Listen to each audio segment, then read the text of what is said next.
있어서 더 이제 안 멋있어.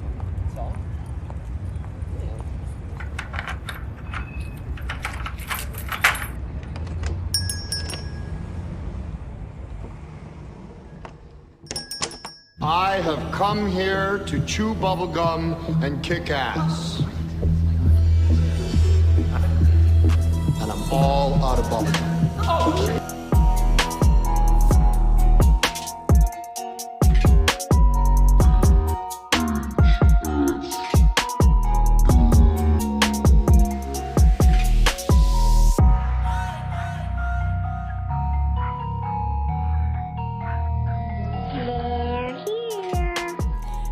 Hey everybody, and welcome back to the best place in the entire world that you could be right now, the VHS Doom Podcast, and one day, maybe, who knows, rental store, even though Mikey always likes to remind me that we don't actually have a rental store. I just don't want people to get mad at us if they give us money that we're not going to do anything for them.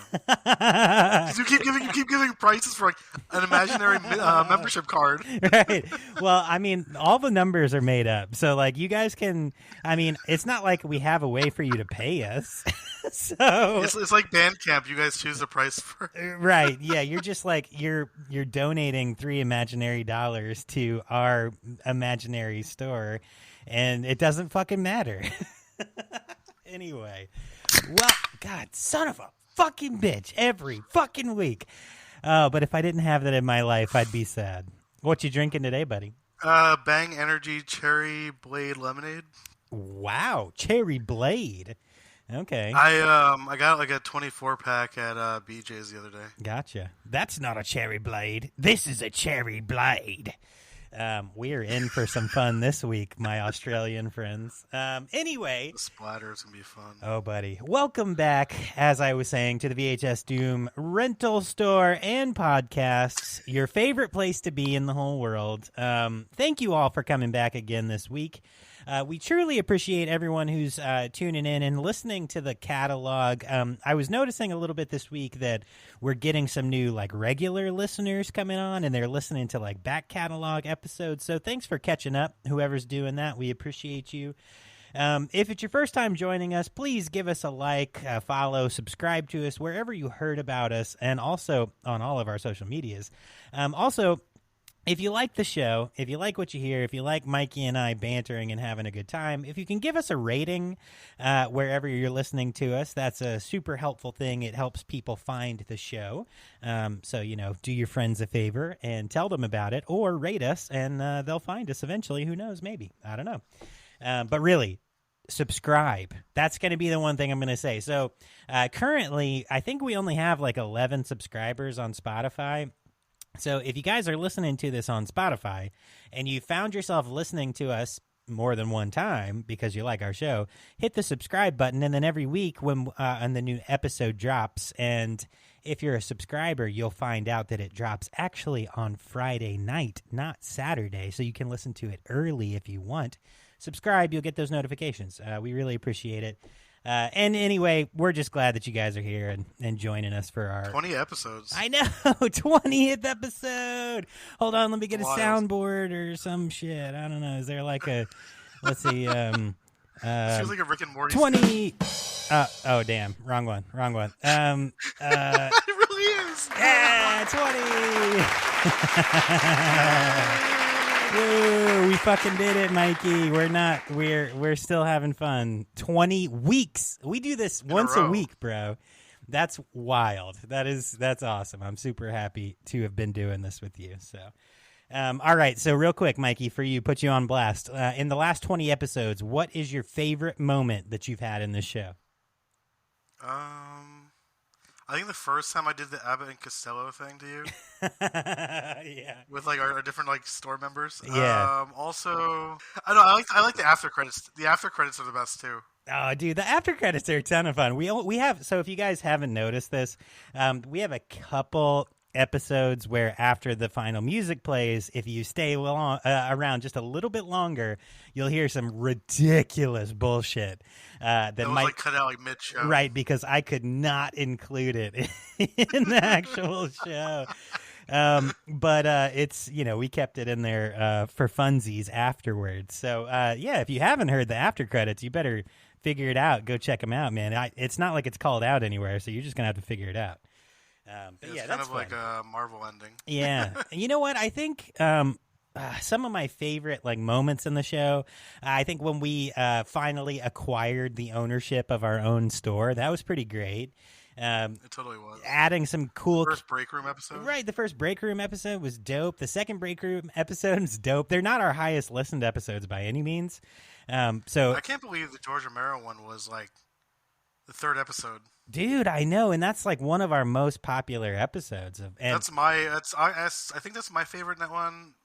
Second to Dead Alive. I think that Faces of Death, Cannibal Holocaust is still my favorite because I think that's our longest one, right? It's our longest episode, and it's our highest. 2 days for that. Yeah, it's our highest listened episode.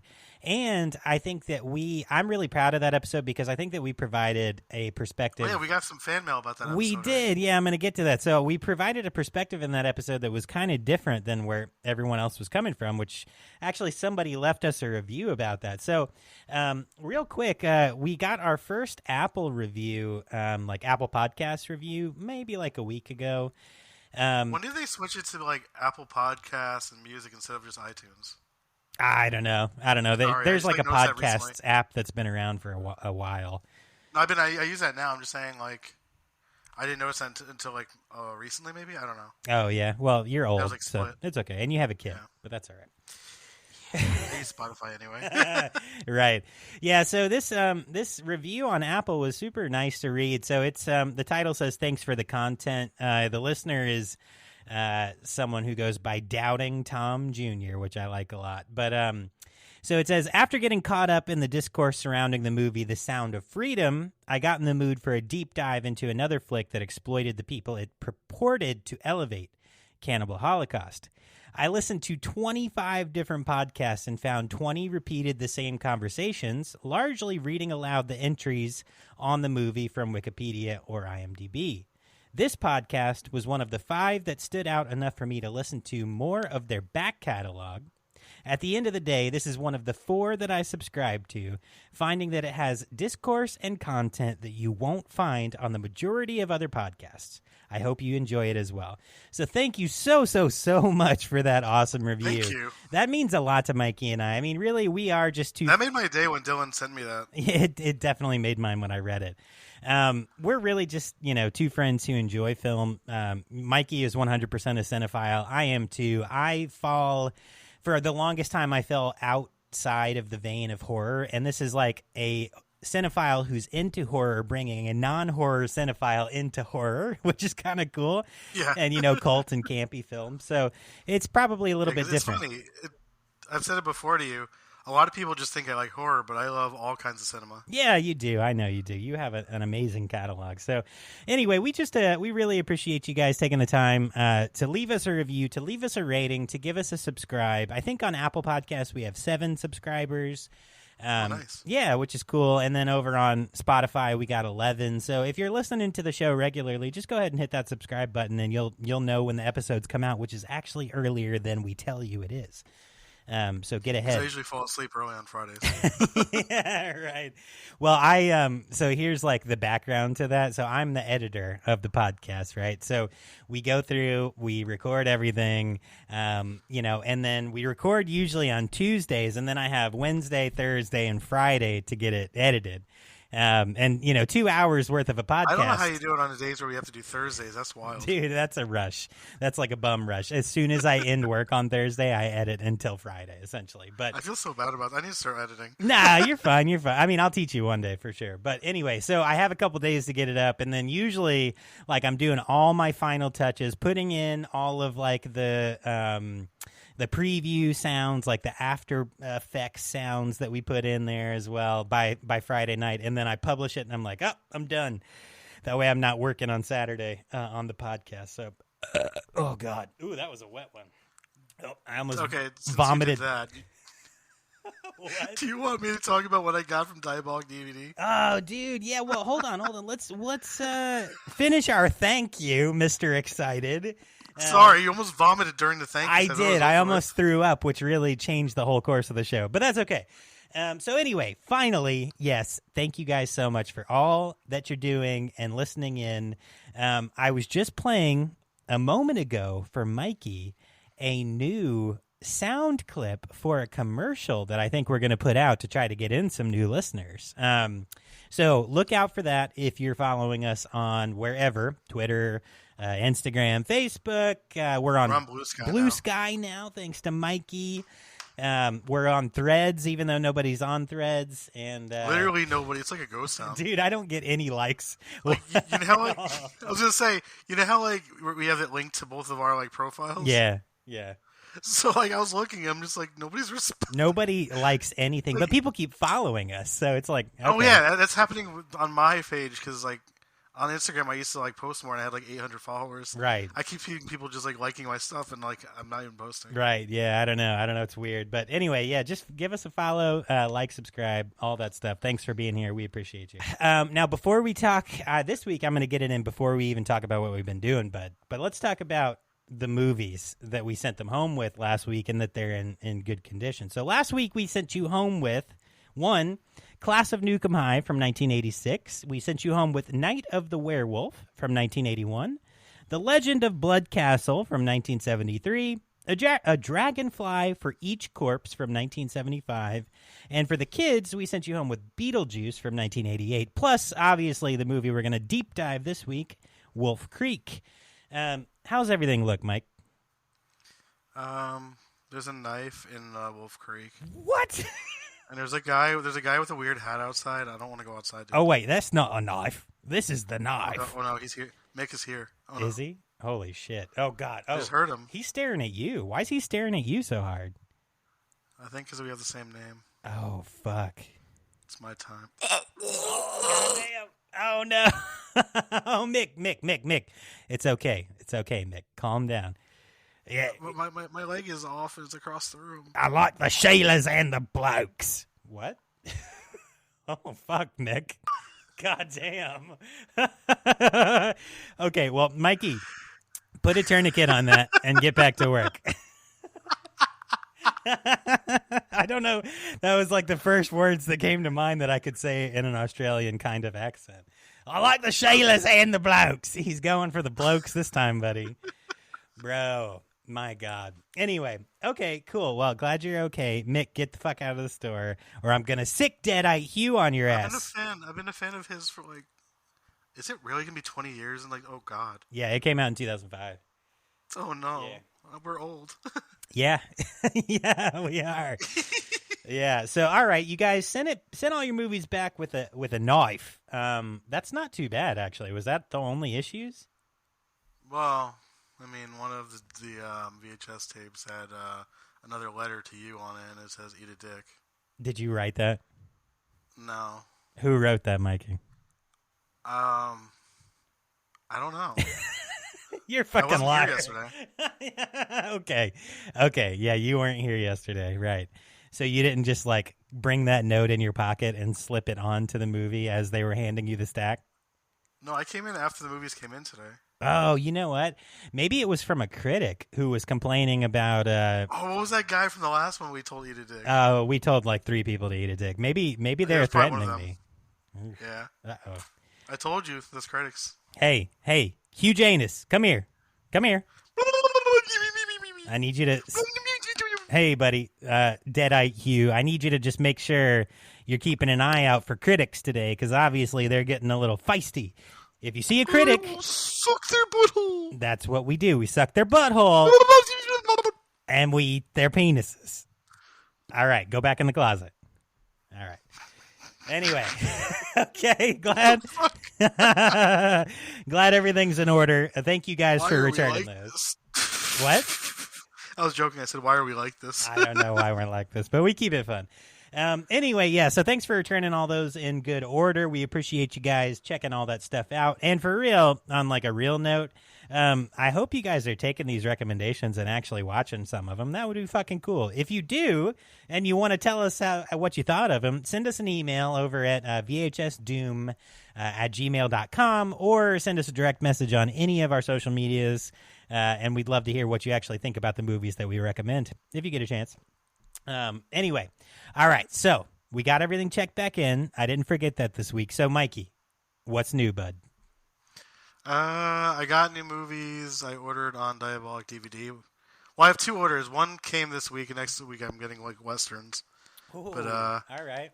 We were talking about wanting to do an episode, and I'll wait till those come in to say which ones I got for that. But Nice. Okay. So the ones I got were the Case of the Pajama Girl Case, which is a giallo from 1977. It's based on a true story that happened in Australia.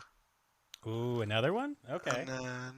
And then the new limited edition 4K for Martin from Second Sight Films. I'm so jealous. This thing is massive. Is it? Dude, it has a book. Has two books in it. So one of the books has the movies in it, and then the other one is a book about the making of the movie. And then it comes with like pictures from the movie and like an awesome like box set. Nice. Does it have like behind the scenes kind of pictures stuff or what? Oh, yeah, that's what those were. Oh, okay. And then the special features. Commentary by Romero. There's a couple commentaries with Romero with a few people who worked on the movie. One with I think she's a journalist, Kat Ellinger. Okay. She has a commentary on here, and there's like a documentary, full-length documentary. It's wild, dude. Nice. Any Tom Savini commentary? Yeah, he's on the second commentary track. Nice. With Richard Rubinstein, Michael Gornick, Donald Rubinstein, and Romero. Lovely. Okay, cool. And then, nerding about this one. This is like my favorite one. This is like I was so excited when I saw that they were still in stock on Diabolic DVD's store. Yeah. Next one, another Paul Naschy where he plays that same werewolf, Waldemar Dansky. Okay. This one's called Werewolf versus the Vampire Woman. Mm-hmm. It's the third film in the saga. Okay, so this is a set of Chinese vampire movies. Ooh. It's from the Mr. Vampire collection. These are the sequels to it. I didn't realize when I ordered. I should have ordered the first one because I've seen the first one before, but like years ago. And then I ordered the first one. It's coming in like 20 days from England or something. Ooh, all right. I imported that one, yeah. Yeah. So this one has 2, 3, 4, and 5 of the series. Okay. And they're hopping vampires. Hopping vampires? Like the Hulk hops in the movie Hulk? Like they're like bunny rabbit like hopping. Oh, Jesus Christ. Okay, gotcha. Next one's another Paul Naschy one. This one's from Mondo Macabro. This is Night of the Executioner. I've never seen this one. This was his last movie he directed and acted in. Okay. Dr. Hugo Arnaz is commemorating his 50th birthday, and his wife and daughter, as a celebration reaches their height, the family is terrorized by a gang of violent thugs who break into their house initially, and the gang are after jewels and cash. So it looks like a home invasion movie. I'm not too sure. Okay. I saw somebody posting about it, and like, I'll watch anything with Paul Naschy in it. Yeah. This is from 1992. 92? Okay. So this is his last movie. That was the very last movie? Oh, okay, gotcha. The last one he directed and acted in. Let's see when he passed away. I forgot when. I feel like it was recently. I might be wrong. Yeah, 2009. Oh, okay. Well, yeah, I mean, that was over a decade ago. But you know what I mean. Like, yeah, it's recent compared to like... Right, alive. Yeah. Right. All right, and then last two of them films I watched this week. Do you want me to like go into that instead for the last two? Or? Yeah, let's talk about the 2 films that you watched this week because those will go on to the recommendations. So you can start. Well, talking. I watched 3, but the 2 of them I got with the stuff from Diabolic. Okay, go ahead. Okay, so The Gorgor Girls by Herschel Gordon Lewis. It's a ridiculous splatter movie from 1960. Oh no, This one's 1972. Okay. And then the other one is his movie 2000 Maniacs, which was like remade. This one's from 1964. And for those times with no budget, both of these movies, the gore effects in it are great. Like for 60s, like no budget filming. Yeah. Yeah. Okay. So I got and then I got After Hours, the new Criterion Blu-ray. Right. Martin Scorsese. It's a fun black comedy. Like it's really good. Yeah, that one's a lot of fun. Actually, my brother-in-law likes that one a lot. He every time it's kind of funny. It's like a running joke with our family. Every time he comes to visit, he suggests After Hours as like, let's watch this film all together. But it's and he's here a lot, so it's kind of funny. I love John. He's awesome. Let's watch After Hours. Like, yeah. I made him sit through New York Ripper. You did, yes. Oh my god. While his sister was in the room too. So fucked up, bro.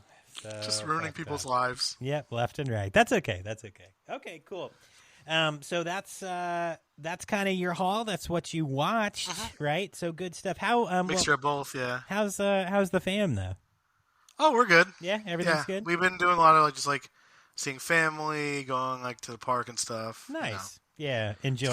Summer's kind of winding down. It is. Yeah. Sam's going to be going to a preschool in a couple weeks. Yeah, I'm excited for that. Yeah, you got to keep us posted on that.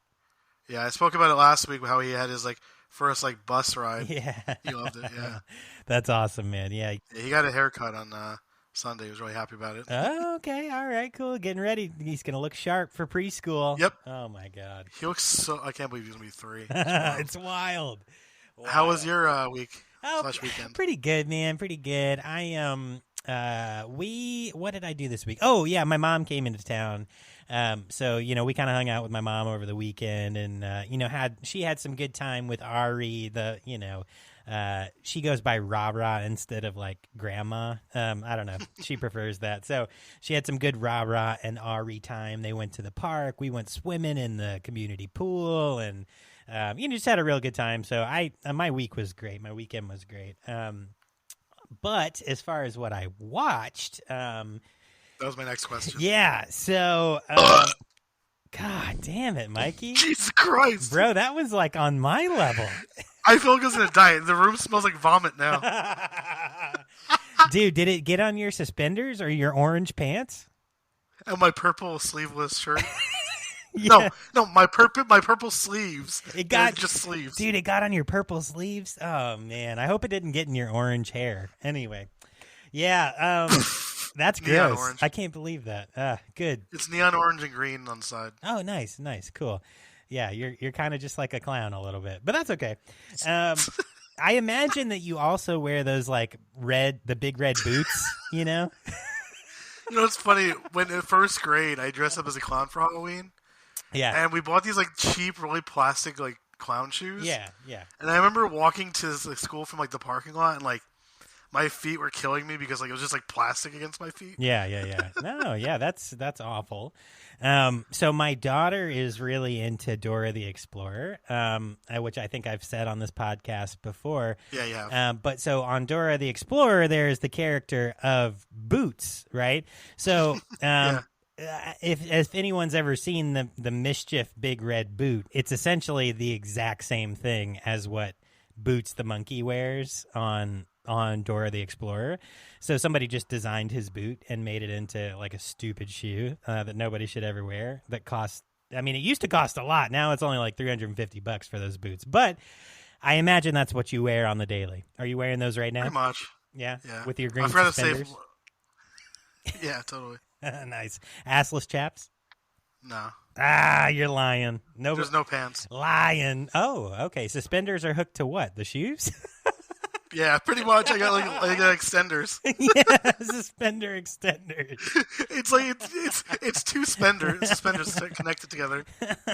It's two sets. And I have to put it like on the shoe loops of my shoes. It's fucking awesome.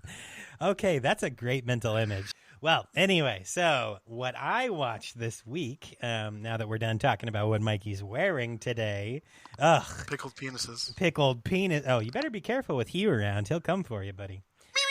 Peace. Jesus, get back in the closet. We have a new employee. Oh no. He's German. Oh no. His name is Hoskok. Hoskok. Ich bin Hoskok. Oh, okay. Hosscawk. Hoskok. Jesus Christ. Okay. Well, can you make sure you get him a uniform shirt? Tell him he only gets one and to stay away from He doesn't Hugh. listen to me. Why? Because you don't speak German? Or because of something else? My ethnicity. Get the fuck out of here. Okay, we're not putting that in. Get out of here. Jesus Christ. All right, so the movies I watched this week, god damn it. First of all, just to continue with the same theme, I watched Surf Nazis Must Die from 1980. I didn't even know he was doing that. Holy shit.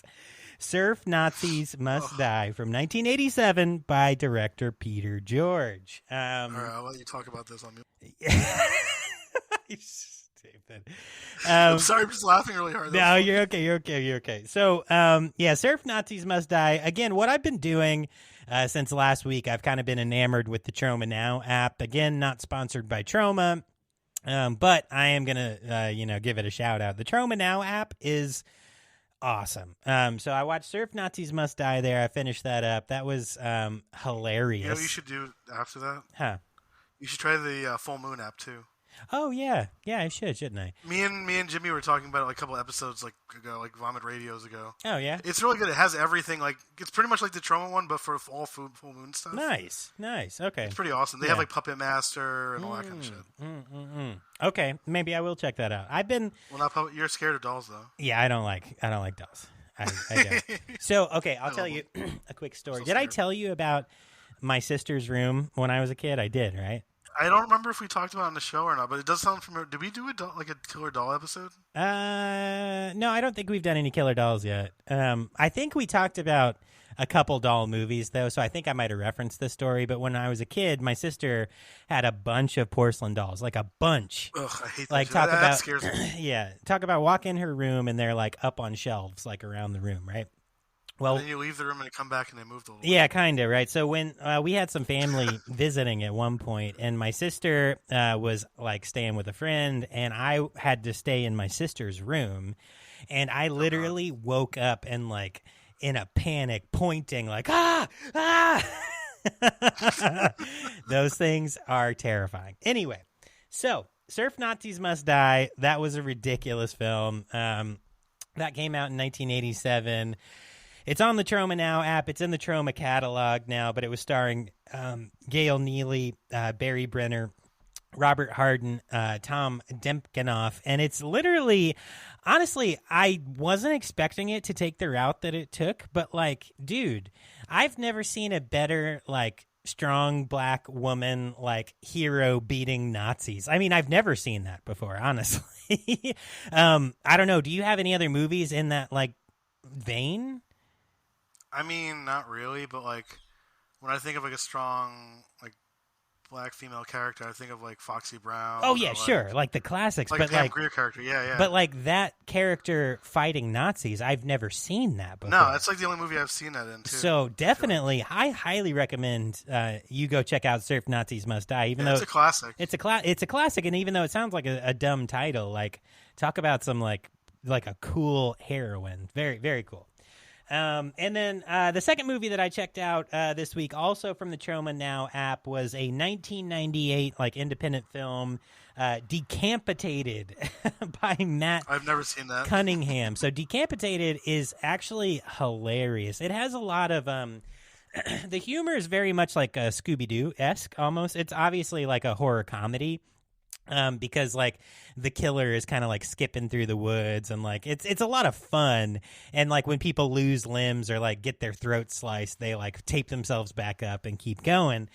So it's not serious at all, and it's kind of overacted. Like there's like one female character who's supposed to be kind of bossy, and she's like over the top, and then like the primary character, honestly, you could have been like Shaggy. Like he could have played Shaggy in Scooby-Doo the way that he acted, but he was really funny. So I highly recommend that movie too. Tons of fun. Go check it out. It's on the Troma Now app. So that's what I watched. I've never seen this before. You should see it, man. And you know what's funny? It's obviously like the cover is like a naked woman holding herself to cover herself. There is literally zero nudity in the film whatsoever. It's a very clean film. So it's kind of funny. It looks like a Troma cover, honestly. It does, right? Yeah, obviously, sex sells, but there's no sex in the movie. So don't let the cover make you think you can't watch that like around anyone. You know what I mean? So yeah, anyway, it's a lot of fun. Check that out. That's what I watched. So we got our list. That's good. As you guys know, usually at the end of the episode, what we talk about right now ends up on the card you're going home with. So hope you guys are into these films. But man, I think that's all I got. We're at about half an hour. You're about ready to jump in on this, man? Yeah, let's do it. Cool. You don't have anything else you wanna chitty chatty about? Not really. I mean, haven't really done anything else. I mean, I watched wrestling this week. That's basically it. Oh, dude, fuck that! You went to the concert. How was it? Oh yeah, shit, dude. I've been so busy with other stuff. It was good. It was good. Okay, so who was it? Yeah, it was Sanguisa Sugarbug, Vomit Forth, Dead Body, and Gates to Hell. Okay. And Cruelty. Gotcha. So they did. It was a pretty small venue, but they did like a Wall of Death. So when I went to see Sanguisa Sugarbug in April, it was in the bigger hall in the venue. This is in their quote unquote Webster Underground. Okay. Where they have like smaller bands. Mm-hmm. It's connected, but it's like a smaller area. Okay. Yeah, there was a Wall of Death during Gates to Hell. Nice. Okay. It was wild. That's I was awesome. on the side. I didn't want to die. I didn't want to die. Small rooms with that many people. I don't want to die. Right. That's like just a risk to being crushed for sure. Especially like the dance floor is that small and like you saw the video, right? I did. Yeah. Oh my god. Yeah. Like, I don't want to be. Yeah. I'm good. I have a kid. Let me out. I'm 32. I can't. My body doesn't recover like it used to. I talk all this shit on Twitter, but I can't. Right? Holy shit. Oh, you know what? I almost forgot to mention. Last thing I forgot to mention actually was so we were talking Romero a second ago with Martin, right? So we're actually this is just a shout out to the merch store. So VHSDoom.com, scroll all the way to the bottom, you find our VHS Doom merch area. It's fire. Yeah, we have some cool designs right now, actually. We have a really great New York Ripper shirt. We have a really good Brain Dead shirt out at the moment. And I love that one so much. I love that one in Deep Red.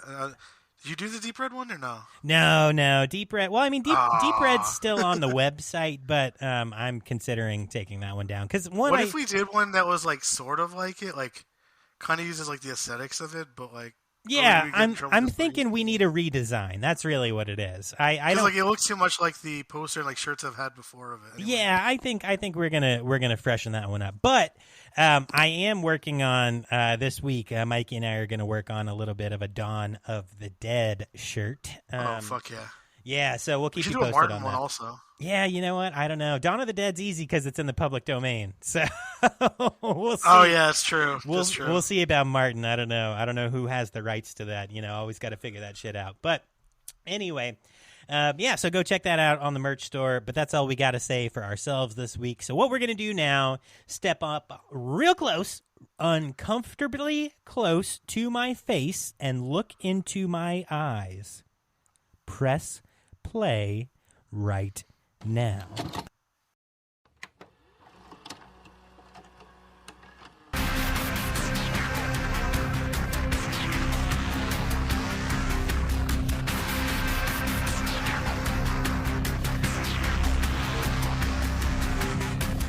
That's not a knife. This is a knife.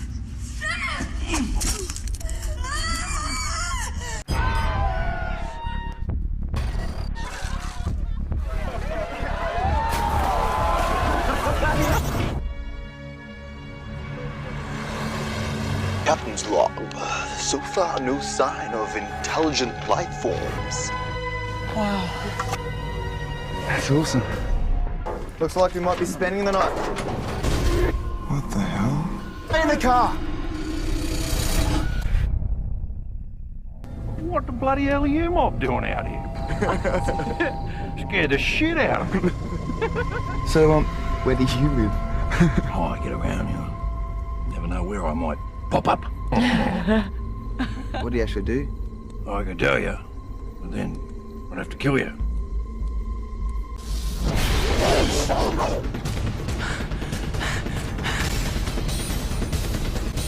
This guy's here.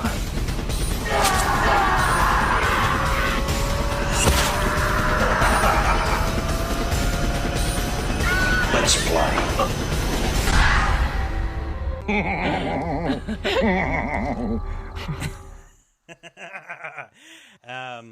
All right. We'll start by reading the back of the box here. We're kind of gonna jump around in this film. I'm not 100% sure if we're gonna really jump into the plot or do like a quick plot overview. But we do have quite a few things to get into. We'll start with the back of the box. We'll kind of get into the true events that inspired Wolf Creek, because I want to touch on that and really kind of honor those who lost their lives in this whole thing that happened. And make sure that they're mentioned. And then we'll kind of get back into reception notes and all the regular stuff that we talk about. I do have something to say. Yeah, what you got? So I was watching. I like to watch like video essays. I was watching the other day one on Wolf Creek, and the guy like skips over the part where it's like based on a true story. So be like, oh, all these horror movies are, and blah blah blah. Oh wow. Okay. I'm like, there's like two killers. Like, what the hell? Right. This is like very specifically, like we'll even talk about which kills were related to which killer. Like I'm because like stuff like yeah, true stories like Leatherface is based on Ed Gein. Yep. Yeah. But like to say like it's kind of pissed me off. Right. Yeah. No, I get it. Yeah. So we're gonna pay homage to the people that actually lost their lives here. So we'll talk about that. But let's start up as we usually do. Let's read the back of the box and then we'll get rolling. All right. So Wolf Creek is a 2005 Australian horror film written, co-produced, and directed by Greg McLean, and starring John Jarratt, Nathan Phillips, Cassandra McGrath, and Kesty Marassi. Its plot concerns three backpackers who find themselves taken captive and subsequently hunted by Mick Taylor, a sadistic, psychopathic, xenophobic serial killer in the Australian outback. The film was ambiguously marketed as being based on true events, while its plot bore elements reminiscent to the real-life murders of backpackers by Ivan Miliat. Did I say that right? Miliat? I think so. I think you did, yeah. Okay. In the 1990s. And then again, a murder that took place by Bradley Murdoch in 2001. Or maybe it's Millier. M-I-L-A-T. Miliat. I'm going to say Miliat, but if it's wrong... Let's see if there's a pronunciation. Yeah, someone can correct me if needed. Yeah, so McLean used both of those as an inspiration for his screenplay. Produced on a budget of $1.1 million, filming of Wolf Creek took place in South Australia. The film was shot almost exclusively on high-definition video. It had its world premiere at the Sundance Film Festival in January 2005 and was given a theatrical release in Ireland and in the UK in September of 2005.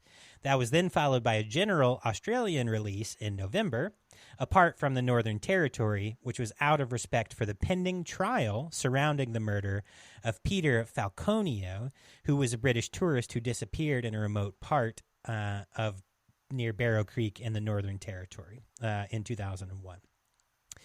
In the United States and Canada, it was released on Christmas Day 2005 and distributed by Dimension Films. Wolf Creek. I saw it a year later when the disc came out. Did you? Okay. Yeah. We'll talk about the versions that came out a little bit later on. And do you currently have this? We'll talk about this later. But do you have the blue? I have the DVD. I have the unrated DVD. Okay, gotcha. The one from I think it's Genius Products. Gotcha. Okay. Okay. Wolf Creek received mixed reviews from film critics, with several, such as Roger Ebert and Manola Dargis, criticizing it for its realistic and unrelenting depictions of violence. Other publications, such as Variety and Time Out, praised the film's grindhouse aesthetics, with the latter calling its straightforward depiction of crime and violence taboo-breaking. The film was nominated for 7 Australian Film Institute awards, including Best Director for McLean, In 2010, it was included in Slant Magazine's list of the 100 best films of the decade. Okay, so that's the back of the box. Mikey, what note did you have before we move on to a couple things? The director, Greg McLean, is the police officer in it. Oh, really? Yeah. Oh, okay. I love it when directors do that. Okay, so let's talk about Greg McLean for a second. He's an Australian film director, producer, and writer, and principally of horror films. He rose to fame with Wolf Creek, and he created the character of Mick Taylor. The sequel to his first feature, Wolf Creek 2, was released in February 2013. McLean also wrote, directed, and produced Rogue in 2007, and was the That's a good crocodile movie. Is it? Okay. Yeah. And he was the executive producer of Red Hill in 2010 and Crawl Space in 2012, which looks like it was a science fiction action horror film. I have not seen those. Me neither. He's also the co-author of 2 novels about Mick Taylor. So obviously he took Mick Taylor, the character that he created, and created more of a universe around this character. Wolf Creek Origin with Aaron Stearns, and Wolf Creek Desolation Game with Brett McBean, and the 4-part comic book series Dark Axis, Secret Battles of World War II, and the graphic novel Sebastian Hawke's Creature Hunter. So he's been in all sorts of media. In 2016, his film The Darkness was released, and a Wolf Creek TV series was released on the Australian streaming service Stan. You haven't watched that yet, have you? No, but I heard it's. I think I heard it's good. I don't remember. Yeah. It's been out for a while, though, right? Yeah, 2016. So it's been around for a while. I don't know if it's still airing. I heard about it on like a horror podcast back in the day. Oh, okay, gotcha. Yeah, so McLean, it looks like he trained as a fine artist specializing in painting, and then he attended the National Institute of Dramatic Art, completing a graduate diploma in directing. In his early career, he worked with theater director Neil Armfield, who's an Australian theater director, and with Baz Luhrmann and Catherine Martin at Opera Australia, so that's pretty cool. And then his first short film, which was called Plead, won a gold award from the Australian Cinematographer Society. So he jumped right in to directing after that. So pretty cool stuff. And he's been active since 2001, still going today. So that's a little bit on Greg McLean. Let's jump back into Wolf Creek. So as far as like producers, writers, so it was directed and written by Greg McLean. It was produced by David Lightfoot and Greg McLean as well. It stars, as we already talked about, Nathan Phillips, Cassandra McGrath, Kesty Marassi, and John Jarrett. The cinematography in this was by Will Gibson, and it was edited by Jason Ballantyne. The music was by Frank Tataz, who is an Australian film composer who won the Australian Performing Right Association 2006 Feature Film Score of the Year award for Wolf Creek itself. So he won some awards for this film. And that's kind of the notes on that. It was released on January the 24th of 2005 at Sundance, November 3rd, 2005 in Australia. And then the budget, as we said, was right above $1 million. It was about $1.4 million. And the box office in Australia was $35 million, and then in the U.S. was $27.7 million. I can see why he got a sequel and a TV show. Mm-hmm. Yep, he did pretty well on it. That's a pretty good return. So, as I stated earlier, what we're going to do right now, I think it's very important that we kind of talk a little bit about the true events that this movie is loosely based on, and who made up the killer that is Mick in this film. I think it's important that we pay homage to the people who were killed by the people that this movie was based on. So there were 2. One, Ivan Miliat, and 2, Bradley John Murdoch. So just quick synopsises on each of these men. Ivan Miliat, he was born on December 27th, 1944, and lived until October the 27th of 2019. He was commonly referred to in media as the backpacker murderer, and he was a serial killer who abducted, assaulted, robbed, and murdered 2 men and 5 women that they could actually find and account for in New South Wales between 1989 and 1992. His MO was to approach backpackers along the Hume Highway under the guise of providing them transport to areas of southern New South Wales. He would then take his victims into the Belanglo, I think that's how you say that, Belanglo, Belanglo State Forest, where he would incapacitate and murder them. Milliat is also suspected of having committed many other similar offenses and murders around Australia. So that's a real quick synopsis on Ivan. Bradley John Murdoch, on the other hand, is still alive today. He was born on February the 19th of 1958. He is serving a criminal life sentence for the 2001 murder of an English backpacker named Peter Falconio in Australia. He's going to be 74 years old when he's eligible for parole in 2032. He's being held in the Darwin Correctional Center in Darwin, Northern Territory. Looks like he's lodged a couple appeals against his conviction, which were unsuccessful. He's forbidden to talk to the press, according to his conviction. So, and that's all we're going to talk about, those two gentlemen specifically. But I did find a little bit of an article from Collider.com, which talks about the gruesome true story behind Wolf Creek and how those two backpacker killers influenced Mick and, this story that Greg McLean wrote. So in 2001, two backpackers, Peter Falconio and Joanne Lees, were traveling on Stewart Highway towards Darwin.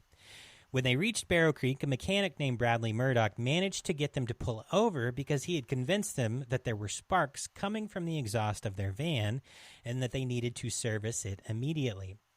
After getting Peter to get out of the car, Murdoch had Joanne rev the engine up to cover up the sound of Murdoch shooting Peter. So if you notice in the beginning of the film of Wolf Creek, when he's purchasing his vehicle and the mechanic is having him rev the engine louder, louder, louder, that's what this man did to Peter and Joanne. From there, Murdoch approached Joanne's window holding the gun after he'd already killed Peter. He tied her up and he dragged her back into his truck while he disposed of Peter's body. Joanne was able to escape while he was preoccupied with Peter, and she hid in some bushes in the outback. Murdoch searched for her for hours, but eventually gave up. When she was certain he was gone, she staggered back to the highway to get help. So it's very likely that Bradley Murdoch would have taken Joanne somewhere to a secondary location after this crime was committed and he murdered Peter Falconio.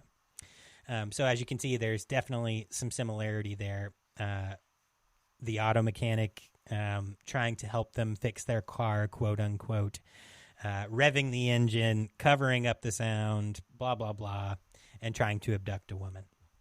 Okay.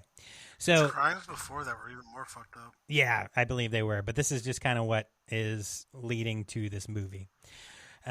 So she was discovered by two truck drivers and was able to lead the police officers to Murdoch after they found his DNA on the ties that he used to restrain her with. Oh, goddamn. Disrespect. That was a disrespectful burp.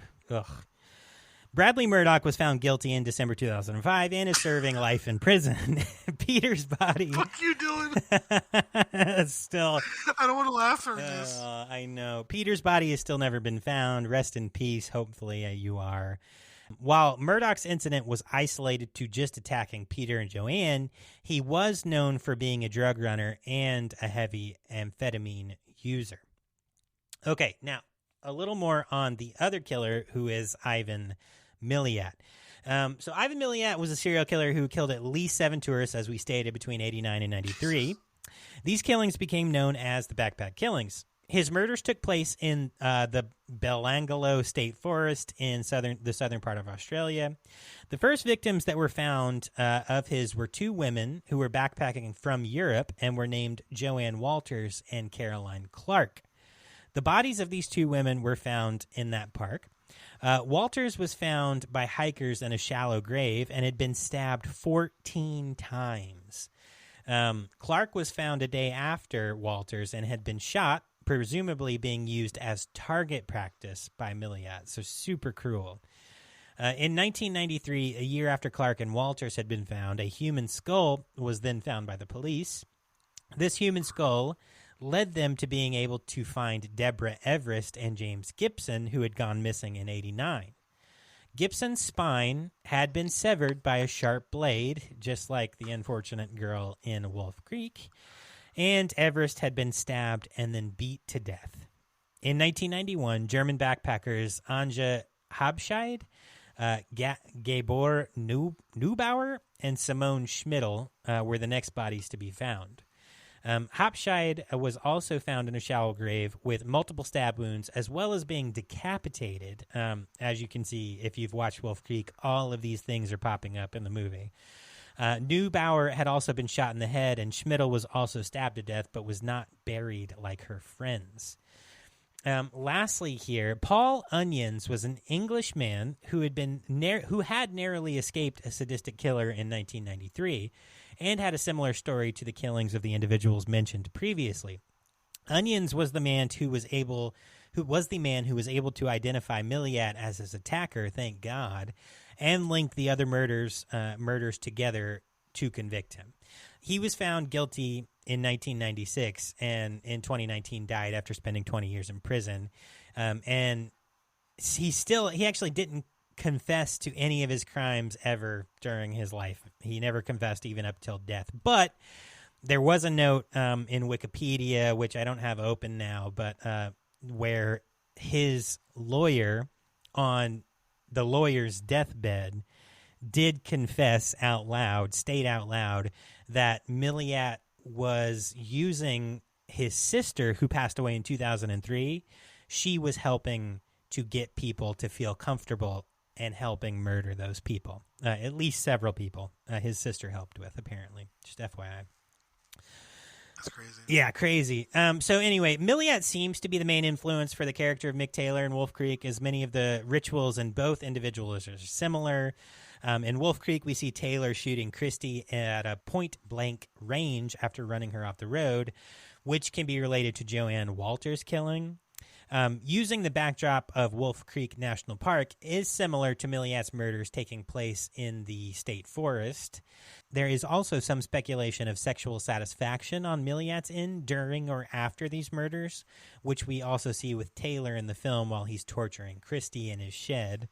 In another incredibly sadistic way, they are similar in enjoying decapitating their victims after severing their spinal cord to paralyze them. In the film, Taylor refers to a victim of this as the head on a stick, which is super unsettling. So you can see a lot of parallels between these two killers just in this article. So that's kind of that. Yeah, what you got? And I was just reading about him because I don't really know much, and I love true crime. Yeah. Apparently, he tried multiple times to get out of prison or get moved. One time he tried cutting off he did. He cut off his pinky finger with a plastic knife. Holy shit. He was going to mail it to the court to force an appeal. Another time, he swallowed razor blades, staples, and other metal objects. Jesus. Wow. And then he did a hunger strike so he can get a PlayStation? What? What is this guy? What? Wow, he sounds very sociopathic. Like, I don't know what else to say. He also denies that his sister helped. Or psychopathic, I guess. Yeah, well, his lawyer totally, on his deathbed, said that was a lie. So, his sister helped, according to the lawyer. But she was dead already for, a lot of years. So, okay, well, should we jump into the plot on this one? I feel like we've gone over it when we were talking about. I don't know. We kind of did. It's like right? similar to the true crime stuff. Yeah. Yeah. So let's just do some quick notes through the film, because I think that it's important to talk about like the elements. Instead of talking about like what kills we liked, we should just like talk about like what part like was like freaked us out the most. I think that's a great idea. So let's talk a little bit about. Also, God, what? Number 2? No, it's Diet Coke. Oh my God. Mikey's getting me twice. Well, I had to get it all. I've been waiting. I didn't want to do it when we were talking about the murders. Right. Okay, you were waiting until we weren't so serious. Yeah. So I was like, man, you know the episode where you got a resealable and then you exploded it on your computer? You learned your lesson. Yeah, it almost did. Jesus. Like 2 Anyway, episodes ago. yeah. All right. So, yeah, we won't get too deep into the actual plot of this film because we sent you home with it last week, fuckers. And you should have watched it. And it's a very serious film because it is so closely related to true events. So watch the fucking film if you haven't. But we will talk a little bit about some specifics, right? And I have some questions, really. So real quick synopsis. A couple British tourists. So the two women are British, if you didn't realize. But Liz and Christy are backpacking across Australia with Ben, who is Australian. You're telling me they all don't have that same accent? No, they don't. They don't all sound exactly the same. I've heard people say that for some reason British and Australians sound the same. I don't understand that one. It's kind of this. I mean, Australians. It is, but a lot of Australians came from Britain, being prisoners. So they probably just sound like unrefined Brits. Are there Australians in the walls or just Brits?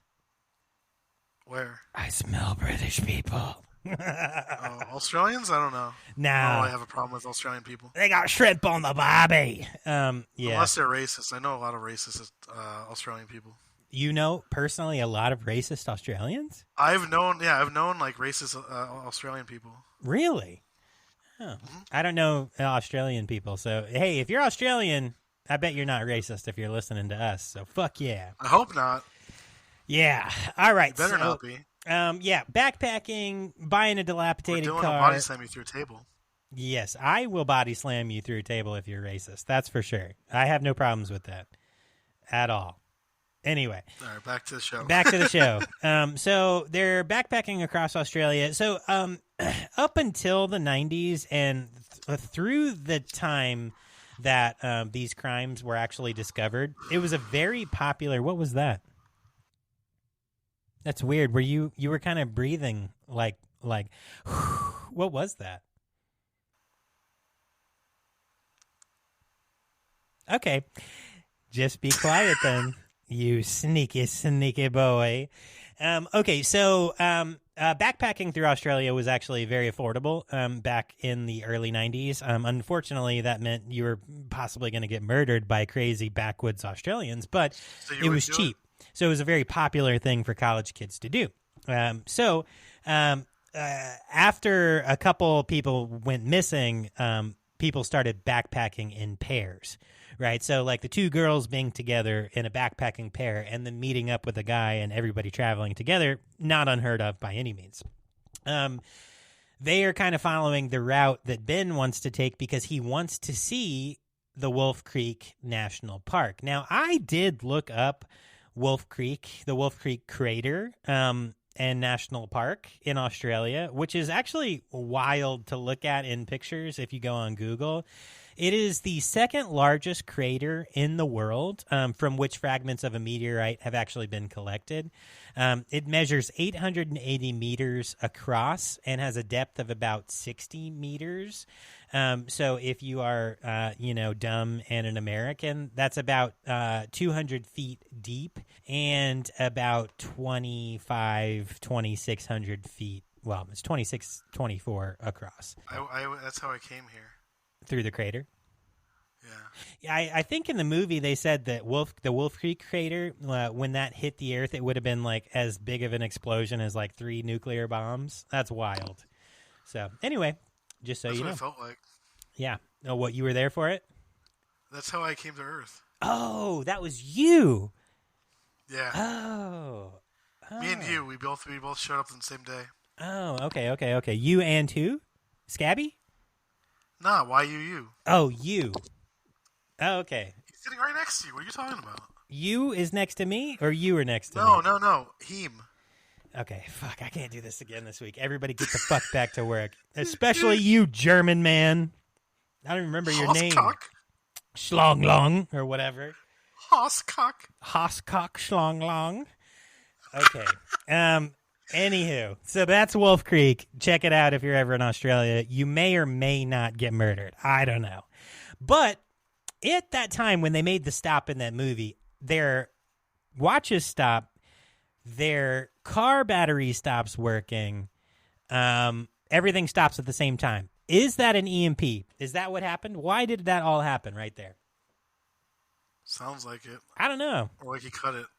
Yeah, but how would he stop their watches? It'd have to be like magnets, an EMP, right? Yeah. Right? Okay. That's what I was thinking. But they're all thinking it was like no, aliens. I thought wait. I thought like the more you go in the outback, the more they didn't have signal. No, but their watches on their wrists stopped. Oh, I forgot about that. Yeah. Right. So their car wouldn't turn on and their watches stopped. So it had to be some sort of electromagnetic pulse kind of thing or something, right? I don't know.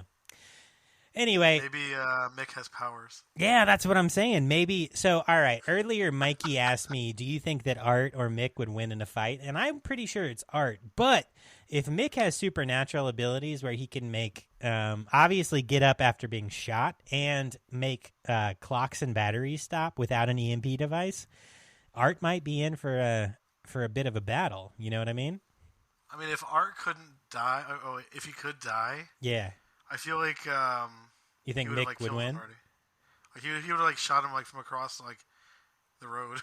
yeah, maybe. I don't know, but Art because like Mick is more like a hunter. Right. Yeah, the way he was like killing them and stuff. Yeah, Art's kind of chaotic, but his chaos tends to keep him ahead of the game. You know what I mean? And occupied and laughing. Right, having a good time. Anyway, God, I just remember that like little demon girl like shitting herself all over the laundry room floor. Holy shit! That image will never get out of my brain. Okay. Or when the girl wakes up when her mom's opens the door. Jesus Christ! Holy fuck! Yeah, that was awful. Anyway, okay. Not to get too far off track. So, yeah. So he pulls up. He takes them back to his camp. He's gonna help them fix their car. He gives them water, and they all pass out, right? Because it's obviously drugged. So Liz wakes up. She's gagged and tied in a shed, and she hears Christy screaming from across the camp. When she looks in the window, Christy's all bloody, and it's obviously implied that Mick has been sexually torturing and assaulting Christy. Super hard scene to watch there. But Liz is pretty badass, so she kind of does what she has to do. She sets the camp on fire, sets their car on fire, and then that causes Mick to run out and see what's going on. She gets back in, gets his gun, shoots him in the neck. Man, I cannot tell you how angry I was in that scene after they've shot Mick and he's on the floor and they don't just... Like, she hits him in the back a couple times with the butt of the gun. But, like, okay, everyone listening to this podcast, I'm going to teach this to my daughter. Like, if you've been assaulted and you have got the person on the ground because you found a way to get the upper hand, but you know that they're about to cut your fingers off, they're about to kill you, whatever it takes, you finish the job, right? I mean, come on. I know, it's a movie. You see this so many times in slasher movies where like, oh, it's over. And then all of a sudden, nope. It's like the first Friday the 13th with Jason coming out of the water. It's never, ever, ever over. Now, a lot of like slashers are supernatural, right? They have supernatural abilities. They get up, they keep chasing you. You're never going to win, right? Art the Clown, you're never going to win. He has Satan keeping him alive. But in a real life scenario... You smash their head into the ground until there's no head left. You know what I mean? Like, you take care of yourself and your friends. Until there's no more face. Right. Whatever it takes. Wild. Anyway, that was the most frustrating part of the movie for me. So anyway, he kind of, they get in the truck. They don't even take his gun. I mean, whatever. They're in shock. I get it. She has to get his keys from him. He wakes up. He starts shooting a shotgun at him. They take off. They push his truck over a cliff, whatever. So he goes back down the cliff to kind of like look for them. Liz decides she's going to go back to the camp, and she tells Christy to flee, to go towards the road or whatever. In that time frame, are there any specific things that you want to mention? I don't want to like go off track, but when he just appears in the car. Ah, yes. Okay, so she. Like, I get it's a slasher movie, but it's kind of odd if you think about it. Yeah, I had an issue with that. So, when she goes back to the camp, she's rummaging through everything, right? She finds a gun. She loads up the bullets. She's good to go there. She's got like a big ass fucking like pistol 6-shooter. She falls into like a well area and finds all the dead bodies of the people he's been killing. She finds his stash of like keepsakes, like videos, and she sees other people that he's taken back to the place with them, and super sad stuff there. She finds all their stuff, right? She goes to get in the like a car that he had taken from someone and to try to drive out, and he ends up being in the back of the car. Well, he stabs her in the side. When, if ever, does she ever try to pull that gun and shoot him? She should have when... She didn't. She did not do that. Okay, so life lesson number 2, motherfuckers. 1, if you get the upper hand on somebody and you've shot them, finish the job if they're trying to kill you. 2, if you have a gun and someone else has a knife and then they stab you, but you're not dead and you still have use of your hands, grab the fucking gun and shoot at them. Come on. Use that shit. Use that shit and protect yourself. Okay, so that I'm really angry. They never mention the gun after she loads it. And she loads it pretty proficiently. She figures out how to work it, right? Anyway, so he, she puts her hand up to stop his knife like an idiot. Oh, here we go. And gets her finger slashed off, and they roll onto the ground. That horrified me more than anything in the movie. So typically hand stuff does bother me and foot stuff, but this one didn't, and I think it's because of the props that we made and like the scene I did for Bravo where I drilled like the screws into the fingers.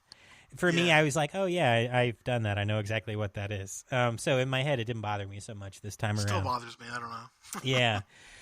But what did really bother me is that he then begins to talk about the Vietnam War or Korea, I can't remember which, but how they, in order to subdue someone, keep them from running away, but not actually having to kill them, they would sever their spinal cord and make them a quote-unquote head on a stick, so they just can't move and they just can talk still, right? So he severs... That fucked me up too. Yeah. Bro, that messed me up so much.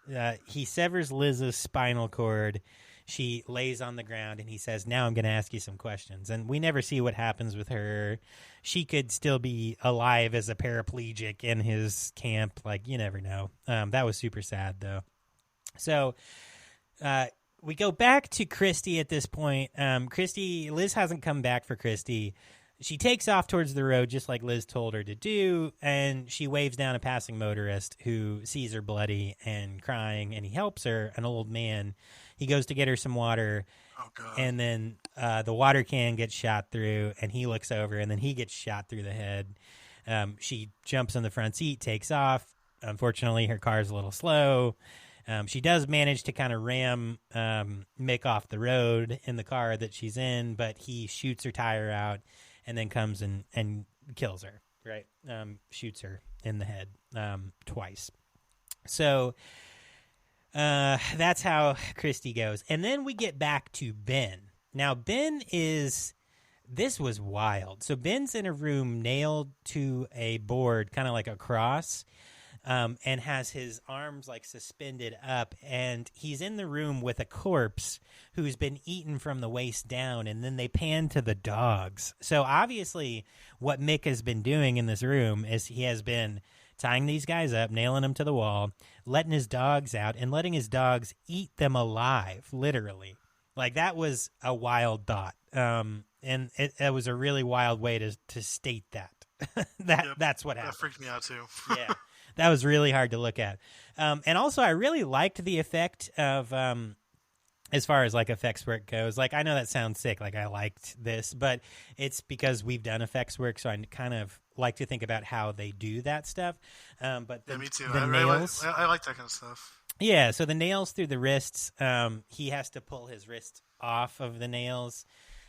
So you kind of see him going back into his arms. That's a really cool little like practical effect that they were doing there.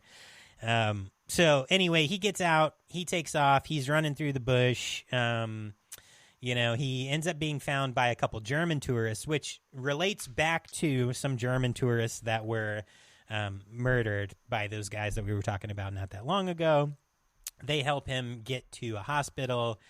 Unfortunately, in the end, you just see some text that states that early investigations into the case were disorganized, hampered by confusion over the location of the crimes, and a lack of physical evidence, and the alleged unreliability of the only witness.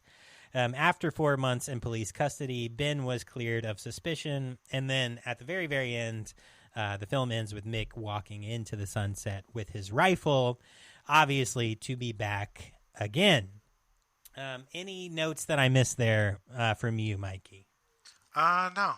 Okay, cool.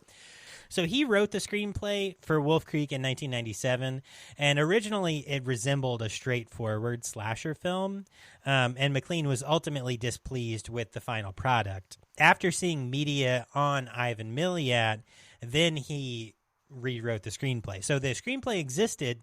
He heard about Ivan Miliat, and then he rewrote his already existing screenplay. So it wasn't... Yeah, it was supposed to be just a slasher movie. It wasn't supposed to be, like... Exactly. Based on anything. It wasn't supposed to be based on a true story. And then he said in later subsequent interviews that he crafted the character of Mick Taylor based on the archetypal famous Australian exports such as Steve Irwin, combined with darker national figures such as Miliat. So that's kind of how he put that together. I see a lot of Crocodile Dundee, even the exact same name being Mick. And they quoted the movie where right. he like cut someone's fingers off. It's like a dark Crocodile Dundee, right? So, so McLean's revised script obviously was significantly anchored in the character of Mick Taylor, which worked out because he went on to continue with that character and other things. So the movie was this is a quote, the movie was really about what would it be like to be stuck in this incredibly isolated place with the most evil character you can possibly imagine, who is also distinctly Australian. McLean commented that in 2006. Okay, so some casting notes. Jesus Christ. John Jarrett was cast in the role of Mick Taylor after having a meeting with McLean. Jarrett would later recall being significantly impressed by the screenplay, and McLean knew within 10 minutes of their meeting that he was the right actor for the role. He's fucking awesome. He's a really cool actor, yeah. Cassandra McGrath was cast as Liz, as McLean felt she had a relatable quality that the character required. Nathan Phillips was cast as Ben. McLean had known Phillips prior, as they had met while preparing to work on a project that ultimately fell through. And then lastly, Ketsi Morassi was cast as Christy after a different actress had to drop out of the film. Incidentally, Morassi was scheduled to take a personal backpacking trip abroad when she was offered the role. Holy shit. Yeah, that's terrifying.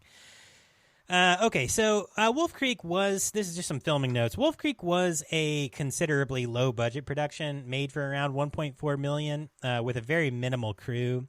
Producer David Lightfoot stated that the filmmakers wanted to make a $5 million film on a $1 million budget, which I think they succeeded in doing. The film was shot digitally on the HD cam format and was mostly handheld, aside from a few static composite shots. Filming took place over 5 weeks in Australia's winter months of 2004, almost entirely in South Australia. Aerial shots of the crater, however, show the genuine Wolf Creek crater, so they actually show the crater itself. The film is set in a real location. However, the actual meteorite crater location is called Wolf Creek with an E, Wolfe Creek, and that's located in northern Western Australia. The sequences in which the three main characters ascend on the edge of the crater were shot on a nondescript hillside in South Australia, while beachfront scenes in the first 15 minutes of the film were shot in Adelaide, standing in for Broome. So that's kind of how they filmed those items. Several strange occurrences happened during the production. One particular location that was used during the shooting of the Traveler's Drive to Wolf Creek had not seen rainfall in over 6 years. However, once the crew arrived and shooting proceeded, it rained for 3 continuous days, forcing the writer, director, and actors to incorporate the highly unexpected rainfall into the shooting script. So, interesting.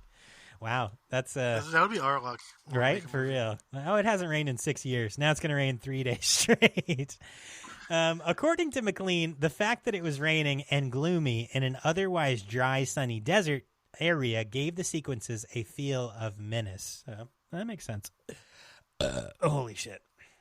All right. The rock quarry where Mick's mining site is located was the site of a real-life murder, which stirred up controversy from the local residents who mistook the film as being based on that particular crime. I mean, I could see why. Right? For sure. According to the director and others, Jarrett went to extremes in preparing for his role as Mick in a bid to emulate as close as possible the real-life serial killer of Milliot. He spent significant time alone in the isolated outback and went for weeks without showering. Okay, well, good for you. Since the film, No, honestly, like I've never done like a feature film. I've like done like I was like a theater kid growing up, so like I'm trying to think of like what's the point of like being smelly, like to. I guess it's to get into the character, right? So it's like character actors can be really intense, right? Yeah. So I guess if that's your style and that's what gets you into the headset, like the mindset of who you're playing, I guess you just do what you do. I don't think I could pay attention to anything. Right? Like, God, I fucking stink, bro. I don't know. It smells like shit. Well, what smells like rotten dick around here? Oh, man. RottenPenis.com. RottenPenis.com. Okay, continuing. Since the film had a relatively low budget, many of the action scenes involved the real actors rather than, stunt doubles. So, for example, after running through the outback barefoot when her character escapes, star Kesty Morassi ended up with hundreds of thorns and nettles in her feet. Oh, poor thing. Oh, God. That's awful. Well, during the shooting, this is another sad scene, or like sad... This is just tough to read. During the shooting of Morassi's torture scene in the shed, her nonstop screams and crying began to discomfort and unsettle the crew. Executive producer Matt Hearn said that the female members of the shooting crew were brought to tears by it, as if someone was actually being tortured. Bro, oh my God. I'll tell you, her screams, like when you hear her across the way, like, and you're following, God damn it, what's her name? Liz, as you're following Liz. I was about to say Christy, but you're talking about... Right, as we're following Liz and you're like going towards the screams, that's intense. She's a good actress. So anyway, a couple more notes here on post-production. So the original cut of Wolf Creek ran 104 minutes. However, 5 minutes of the film were excised in post-production. The surplus footage of this cut included an additional scene at the beginning of the film after the party sequence in which Christy awakens in bed next to Ben at the beach cottage the following morning. This created a romantic subplot between the characters and was cut from the film for complicating matters unnecessarily. Now, that is added in on the version on Tubi, FYI. That's not cut. Like, she wakes up in bed next to him. Is that on your DVD version? I watched the Tubi version for this. Oh, okay. You saw that, right? Yeah. Yeah. I was confused by it. I don't remember, because I do have the DVD. It's somewhere in my house. Oh, okay. No, I got you. I misplaced it last week, and I'm trying to find it. Shout out fucking Tubi again, because they're awesome. But lifesaver. You're right. That is absolutely in the film. So maybe that's the extended version. I don't know. Anyway, another note on the other additional footage took place when Liz returns to the mining site after leaving Christy behind. Rather than immediately entering the car garage as she does in the theatrical cut, she finds a revolver and fills it with cartridges and then explores an abandoned mine shaft in order to search for Ben. Oh, this is the part that pissed you off. Right. She subsequently drops her pistol into the shaft and climbs down inside to find dozens of decomposing bodies. This explains why in the theatrical cut, the revolver disappears after she enters the car garage. I didn't notice that. Okay. So according to McLean, this scene was cut from the film after test screenings because it was simply too much, along with all of the other gruesome events that had taken place prior. Okay. I feel like things are being answered now. Yeah. Yeah, so some box office notes here. Are you mad at it now? What's that? Are you mad at it still? Yeah, I'm still mad. It's a plot hole they should not have in that movie at all. I like how I'm like showing you movies that you love, but then you start hating the end of it. No, I don't hate it. I get angry at it. I like stories to be I like stories to not have holes. If I can pick a hole into a story, and like, you know what, the story is what it is. It's a great story, and it is based on things that actually happened. I'm overly analytical, and if there's a hole and I'm like, that's fucked up, then I kind of pick at it. That's all. Anyway, did it bother you that he just like walked away and there was nobody left alive? No. That bothered me that someone was left alive, and that dumbass couldn't even like figure out where he was. You know what I mean, though. Like, one of the girls didn't survive. Because it felt different, like, not having a final girl in it, you know what I mean? That didn't bother me so much. I mean, it bothered me what happened to them. That's very sad. Yeah. Mm-hmm. It was really fucked up. It bothered me that he couldn't figure out where he was. Like, I understand, yes, he took you hours outside of where you were. It's also the Outback, though. He couldn't find a way back. Right. For sure. Get it. That's tough. But he could have made his way close. You know what I mean? Like, he could have found some shrimp on the Barbie nearby. He could have found some shrimp on the Barbie and some rotten Dixon Waynes. I don't know. Whatever. He got lost going to Outback Steakhouse. He was too focused on his goddamn bloomin' onion. Mick is the cook there. Oh, shit. The meat is his victims. God damn it. Well, now that we're going to talk about meat victims, we're going to move on to my favorite part of the show, our critical responses. Oh, I thought it was the show notes because Nope. We are at Mikey's favorite part of the show, where we talk about RottenPenis.com. On RottenPenis.com, the film has an approval rating of 54% based on 119 reviews with an average rating of 5.6 out of 10. The website's critical consensus states, quote, "Though Wolf Creek is effectively horrific, it is still tasteless exploitation." The film also has a score of 54 out of 100 on Metapenis.com based on 26 critics, indicating a girthy ween or mixed or average reviews. Audiences polled by Cinema Penis gave the film a rare grade F on a scale A+ to F. Wow. Man, that's just fucked up, bro, really. Huh. I was expecting much better ratings on RottenPenis.com. Let's see here. Let's get to our favorite critic, who has definitely had his penis devoured by Deadite Hugh Janus over there. Roger Ebert's penis. Critical reviews in the United States varied. Several critics, such as the Chicago Sun-Times penis Roger Ebert, lambasted the film's depiction of violence, and with some even walking out of screenings.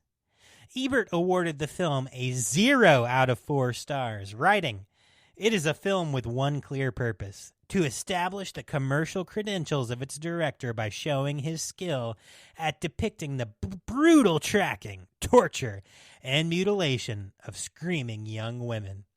I wanted to walk out of the theater and keep on walking."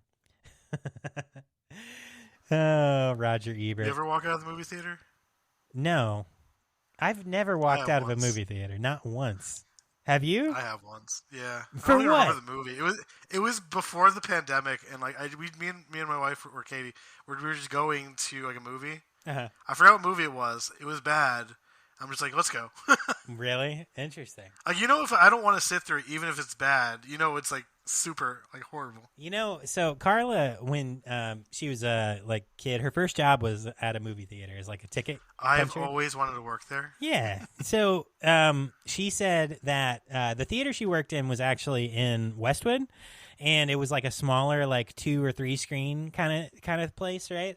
And so they would get like art house films. They get all sorts of films, and there were like older people in town who would just come to see whatever, and they'd watch everything that they had because it was only 3 screens, right? Yeah. Well, they got what they thought was an art film, a film called Borat, or a film called Bruno. I can't remember which one. It sounds like it's going to be Bruno. Right, probably Bruno, right? And she said those people were walking out like, "Oh my, can you how could they even?" That's the best. I don't know. I just can't imagine walking out of something. I went and saw Borat with my dad when I was like 16. He didn't know what it was. I didn't know what it was. And then, when the big guy and Sacha Baron Cohen are wrestling on the bed, my dad was like, "Oh my God." And I was like, "Holy fuck." But we still didn't walk out, Anyway. Yeah, no, this movie was just so bad because it was like 13 going on 30. Oh my God. With Jennifer And Garner. I love 13 going on 30. That's the funny thing. Oh, interesting. Yeah, I like rom-coms too. Yeah, no, that's fine. I don't talk about it much, but I do like those movies. Do you want to do a rom-com episode? So, there were very mixed reviews in the beginning. So, there were some very praised reviews as well. So, at Sundance in January 2005, Dennis Harvey of Variety praised the film's richly atmospheric photography and McLean's direction, comparing it to the Texas Chainsaw Massacre, though he did note rather than ending on a rather bleak note and lacking the kind of false scares or other devices that normally give horror odds an occasional breather. So it really was intense most of the time. That is true. He said Wolf Creek is scary cinema pushed to the brink of punishment, but there's no question that what it sets out to do, it does alarmingly well. And then, obviously, modern reviews have been pretty good as well because this is a cult classic film. We're not going to read all of those, but one last note on it received scholarly attention, apparently. So, Really? yeah, in the book, A Companion to the Horror Film, written in 2017, film scholar Henry Benshoff cites Wolf Creek as a distinguished example of the torture porn subgenre, as you stated when we talked about it, Mikey. Noting that its detailed character development, compelling performances, and sustained use of dread as key features. Additionally, he praised the film's cinematography and the sound design, which mirrors the development of a narrative intensity. And then historian Elise Rosser discusses Wolf Creek as a notable example of rural outback horror, which subverts rural idealism to render the outback as a place of monsters. So yeah, it received some actual scholarly review as well. And then, we always talk about the versions of the film that exist because we are, as you all know, a VHS rental store or mostly podcast, because Mikey always dashes my dreams. But the media versions. All right, we'll say it's a store right now. Okay. I feel bad. No, I'm just kidding. I'm kidding. So the media versions that have been put out. Mikey has this version. He said in the U.S. and Canada, the film was released on DVD by Genius Products in 2006, and you had the two versions: the standard 99-minute theatrical cut and the 104-minute unrated cut featuring additional scenes excised in post-production, which is the version that's on Tubi. An HD DVD was also released in North America on December the 19th of 2006. And if you want the film on Blu-ray, it does exist. It was released on Blu-ray in Australia by Roadshow Entertainment on February the 19th of 2014. Just FYI. Did not know that existed. Yep. Thanks. So now you know. Okay, and then last notes before we jump out of this. There are some sequels and there are some spin-offs. So after the success of the first film, McLean postponed plans to immediately work on a sequel in favor of directing Rogue, as we talked about earlier. Production was initially expected to commence in 2011, and John Jarratt was announced to reprise his role as Mick Taylor. In August of 2011, Jeffrey Edelstein was announced as a private investor for the movie and said that he would be funding $5 million for the production of Wolf Creek 2 after he read the script. Later that same year, Edelstein withdrew his funding, alleging that he had been misled by McLean and Emu Creek Pictures into believing that he would not be the largest single private investor, a claim the production company denied.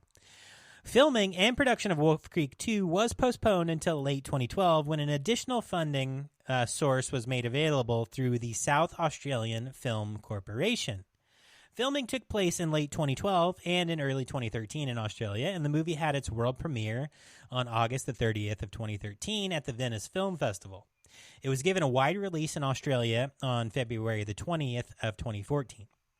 In 2016, the Wolf Creek web television series debuted on Stan, which is an Australian over-the-top streaming service. The series saw Jarratt return to his role as Mick Taylor, and a second series aired in 2017, and it was confirmed a third film was still planned. Now, a third film is coming. So as of April 2022, after a series of delays, some which were linked to COVID, a third film remains in the development phase, specifically due to location scouting. Rochelle Wiggins will direct, and John Jarratt will reprise his role as the psychopathic Mick Taylor.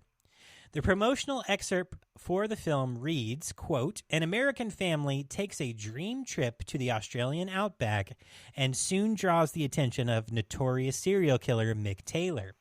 A hellish nightmare ensues as the couple's two children escape, only to be hunted, absolutely hunted, by Australia's most infamous killer. The film is planned for release in the first half of 2023 with the tagline, 'There will be blood.'" Now, we are past the first half of 2023, and I have not seen this film, so we may be a little bit delayed still. Where the fuck it at? Where the fuck the film be, y'all? But apparently it's coming soon. So that is my last note on one of the most brutal films I've watched since 2 weeks ago.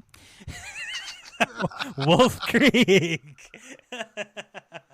I'm slowly, destroying his humanity. Any last notes from you on the film, Mikey? I love it a lot. It's one of my favorites in the early 2000s. Yeah, that's a really solid. It's crazy. That and Saw came out at the same time in Australia. Really? Or around the same time. Yeah, around the same time. Oh, wow. Okay. I think Saw was 06. I think you're right. Yeah, I think you're right. Yeah. It's super solid, and honestly, I'll tell you what. I don't think they could have picked anybody better than John Jarratt to play that role, and I think when it comes to horror icons, if there's any other Outback horror icon, I don't know of it. I'm sure you do, but Pig from Razorback. Okay, yeah, well, you're right. This he fills that role, and I don't know, put him up in one of those random ass Twitter polls, like who would win, Art versus Mick, versus Chucky versus Jason versus Ghostface, but only one of them, not both. What? I don't know. Yeah, because Anyway, whatever. I love horror Twitter. I do too. Let's jump on out of here. We'll go ahead and start getting you guys checked out. So, what are we sending them home with this week? I got our list here. Do you have a kids movie ready? Oh, I'll find one right now, real quickly. Okay. Oh, you know what? Before we do that, we said Beetlejuice last week. Yeah, I'm gonna go ahead and read our new segment of the show, which we've done for like the last 3 episodes. I've started referring to as Mike GPT. If you've never heard of Chat GPT, it's an automated thing. But I'm just going to read through Mikey's chat notes really quick, and we'll see what he's been doing while I've been talking. All right. So, Mikey's chat. Splattered a Pingus with the dirty Mingus sword. This room is covered in vomit and piss. I'm scared. Help me. I have shitted. May the old ones open the doors to the taint. Shimmy with the death god, young Scabby-Long gang, Scabby Malin gang. Next movie is your choice, by the way. Oh, wait, no, it's not. SwollenCreamus.com. Dylan, turn around. It's you, Swollen Gangus. All right. Holy shit. And that's the chat. That's what Mikey does this whole time while we're talking. All right, so let's go ahead and get you guys checked out. Go ahead and grab your popcorn, grab your candy, head on up to the counter. Did you get your soda pop? All right, so this week we're sending you home with these titles. 1, Surf Nazis Must Die from 1987 by Peter George. You won't be disappointed. Let's kill some Nazis. Decapitated from 1998 by Matt Cunningham. The Gorgor Girls from 1972 by Herschel Gordon Lewis.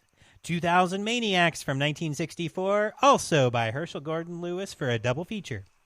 After Hours from 1985 by Martin Scorsese. And lastly, for the kids and the whole family, because we love you all, the Ninja Turtles movie from 1990 by Steve Barron. All right, cool. So that rounds us out. And our next episode is... All right, and as we do every week, Mikey's going to go ahead and announce what we're going to be watching next week. Oh, hold on. Let me see. Can I do it?